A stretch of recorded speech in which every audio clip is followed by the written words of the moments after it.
Imagine a moonshiner so notorious, so untouchable, that even the law couldn't haul her in. Picture a whiskey queen who ruled from a rugged fortress in rural Tennessee. And that's where you will learn of the legendary Mahala Mullins.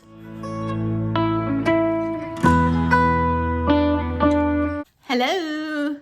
Tales from the vault today of Hancock County. Welcome back to my channel. I'm so glad you're here. Today's story is of Mahala Collins Mullins, Big Haley, the Appalachian queen of the Moonshiners. So, let's get into this. Every man feared her. The law couldn't stop her.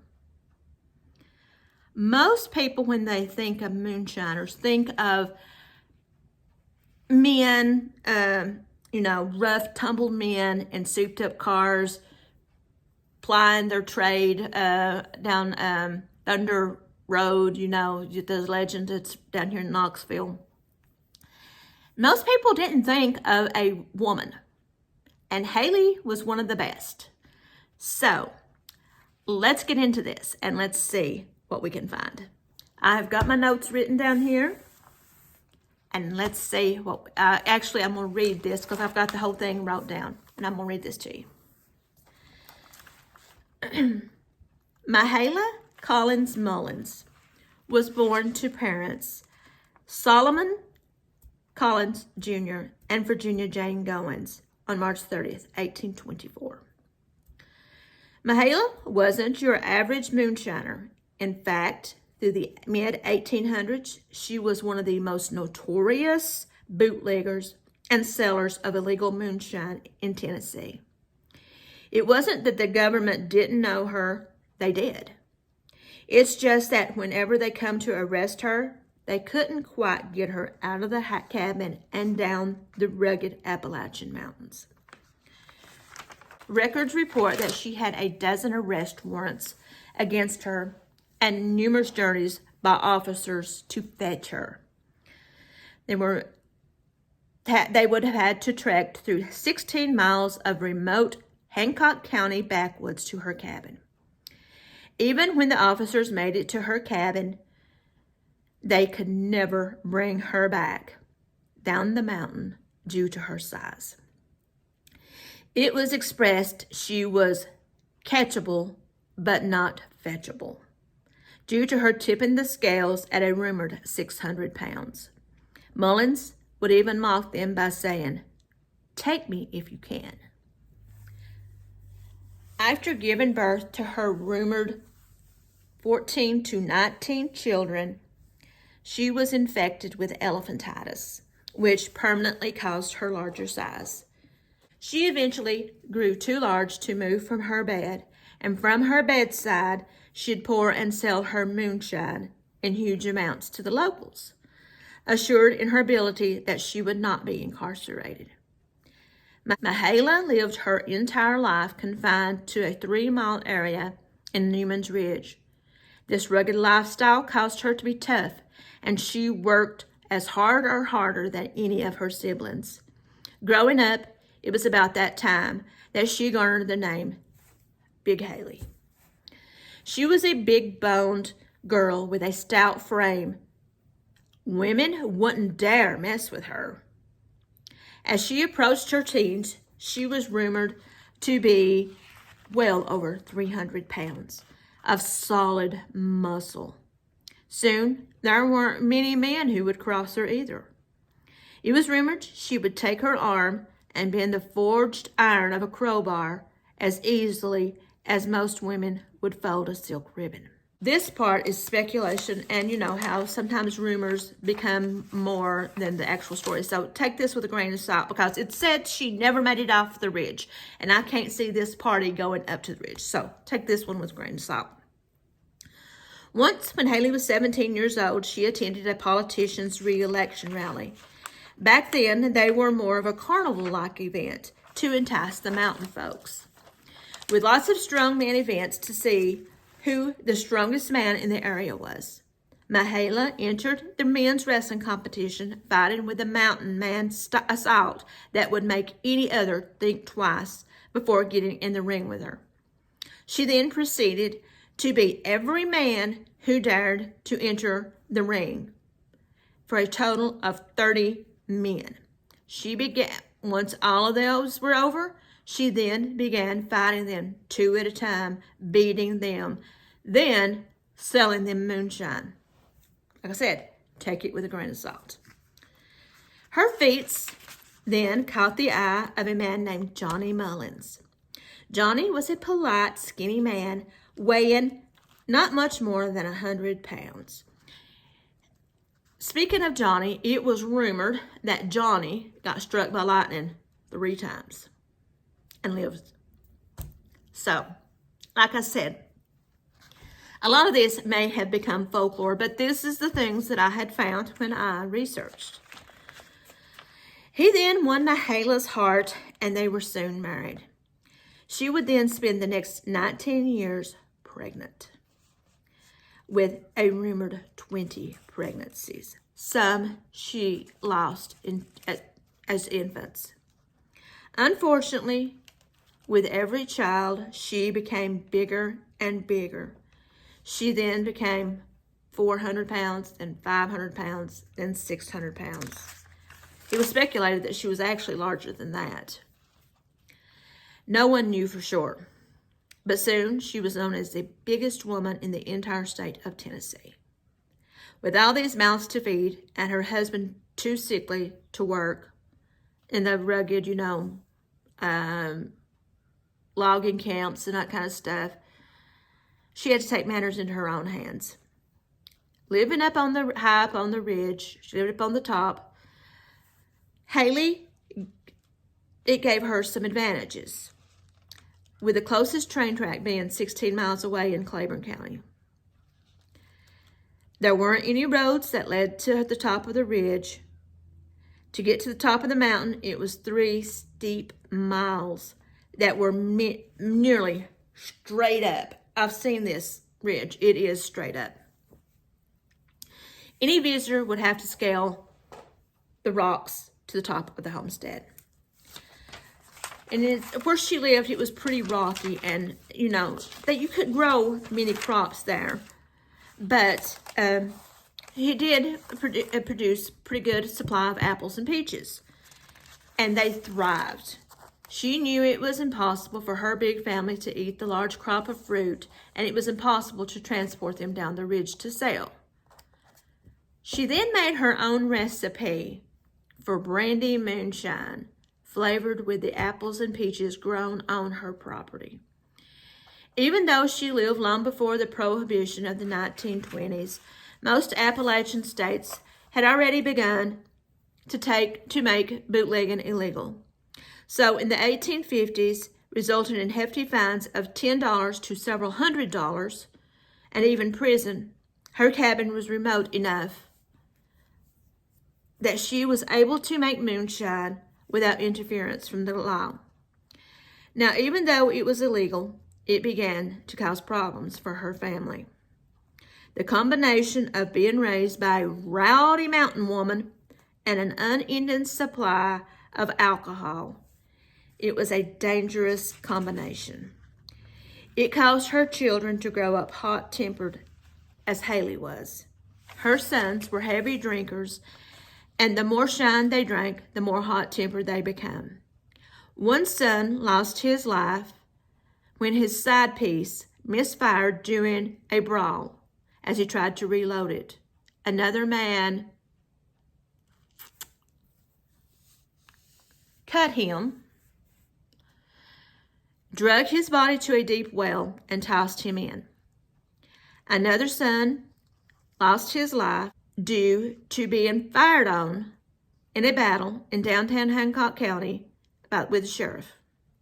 If that wasn't enough, the family couldn't escape the violence, as one son went to Texas as he got lynched into another famous battle. Haley and several of his sons had a battle with the Confederate soldiers who had made their way to her cabin to burn it down during the Civil War. One of her sons lost his finger, and another was hit in the leg during the battle. If that wasn't enough, the family was known to turn on each other as well. Haley's son, Willie, got into an argument with his cousin, Coy. He was then hit Coy over the head with his weapon so hard that it was said to have dislocated his eye.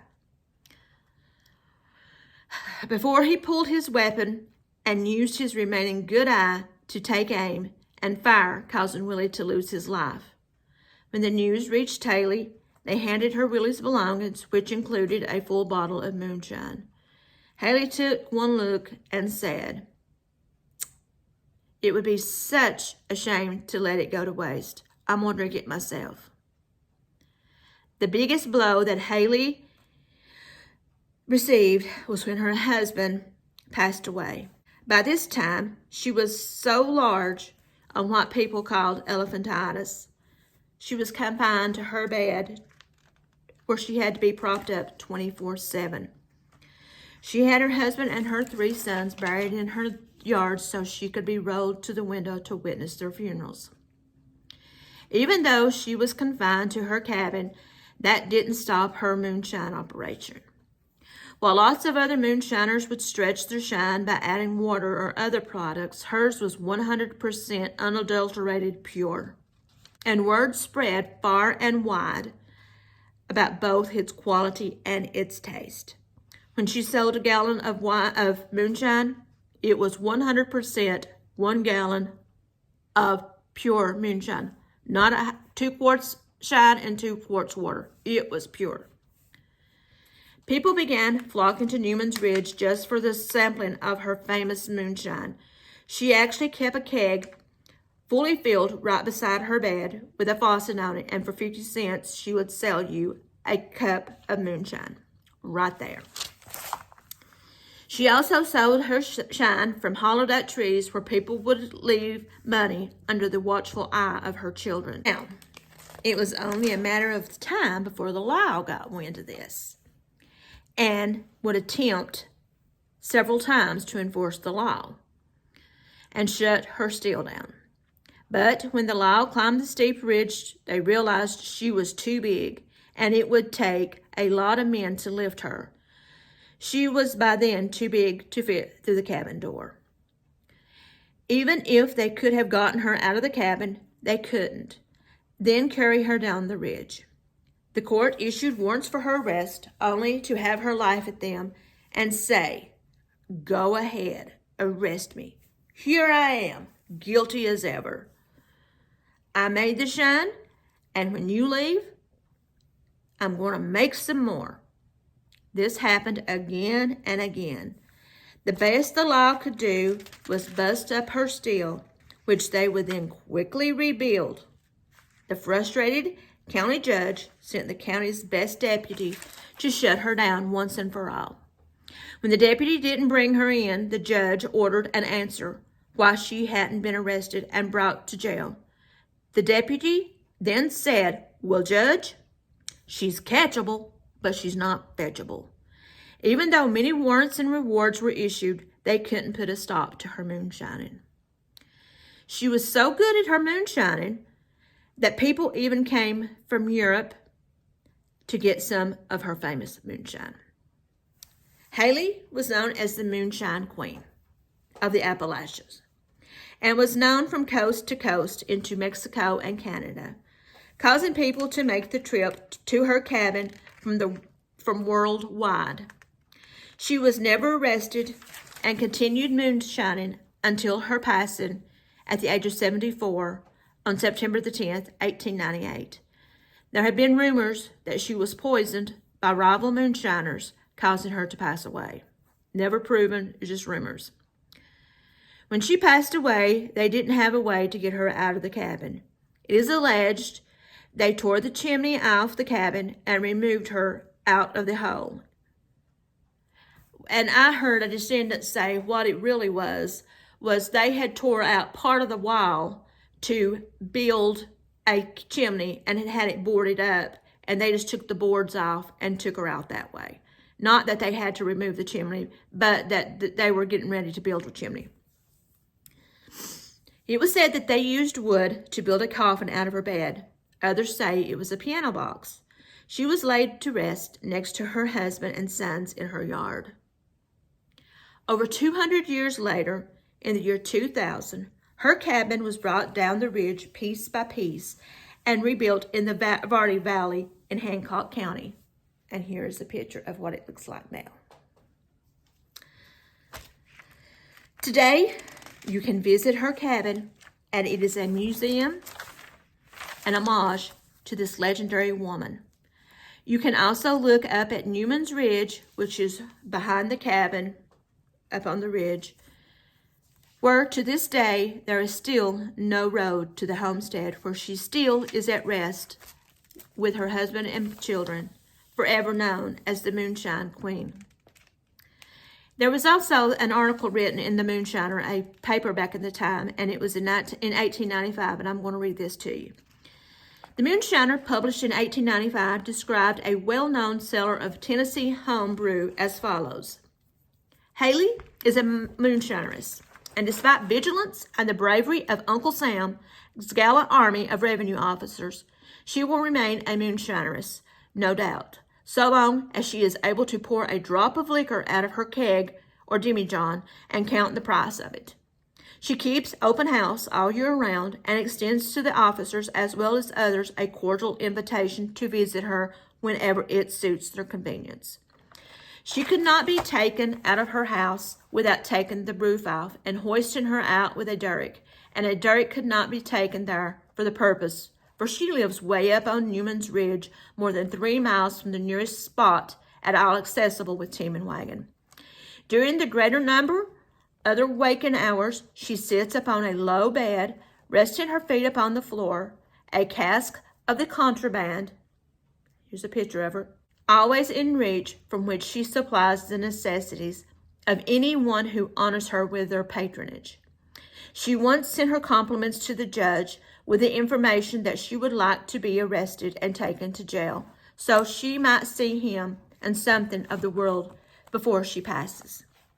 Haley, whose manners are coarse, who violates laws, defies officers, makes daily traffic of the dark beverage of hell, is not with a spark of sentiment, a trace of those finer human impulses and aspirations with which reach out toward the divine. Once every year, she causes her larger frame to be transported to the cabin window, from which she can see the graves of her husband and sons, every son passing tragically. And from this spot, she watches the decoration of those graves with extravagance of beautiful wild flowers. Aunt Haley, as she is known in Hancock County, was one of 14 children born to Solomon Collins and Ginty Goins. Born March 1824, Mahala married Johnny Mullins and became the mother of about 20 children, speculated between 14 and 20, some passing as infants. In the folklore of Hancock County, Haley is commemorated for 2 things: the quality of her moonshine, said to be excellent, and the estimate of her weight, which ranges from 300 to 600 plus pounds. So, that is what I have found on Haley, Big Haley, Queen of the Appalachian Moonshiners. I heard this story all of my life. She was a Melungeon, one of the most famous Melungeons. I don't know if any of you all have heard them, but Melungeons are, there's a community of Melungeons that live in Hancock County, and they're on from Newman's Ridge and reported to be there before the 1700s. So I'm going to do a story about them as well. So that is the story of Mahala Collins Mullins, Big Haley, Queen of the Appalachian Moonshiners. So I hope you enjoyed this story. I hope you give me some comments on what you think about it. Let me know. If you've heard this story before? Like I said, she was well known far and wide. I've not gone to her cabin. I do want to go there, but it's only open certain times, and it's kind of hard for us to make it over there. So I'm going to try to make it over there sometime. And I will make a video about that as well. I'm going to put some pictures in this video and show you what I've come up with about her. There are some photos, and it's pretty interesting. There's some things I didn't know. And this, another side note, this happened to have happened the same time as the Green Jones War in Hancock County in the late 1800s. And they were both on Newman's Ridge. So maybe there might have been some intersection there. I don't know. I'm just speculating. But don't forget to like, to subscribe, to hit that notification button, and to share my video. It really, really helps me out. I love telling these stories. I love sharing the history of Hancock County. So, until next time, come back and see me again. Bye.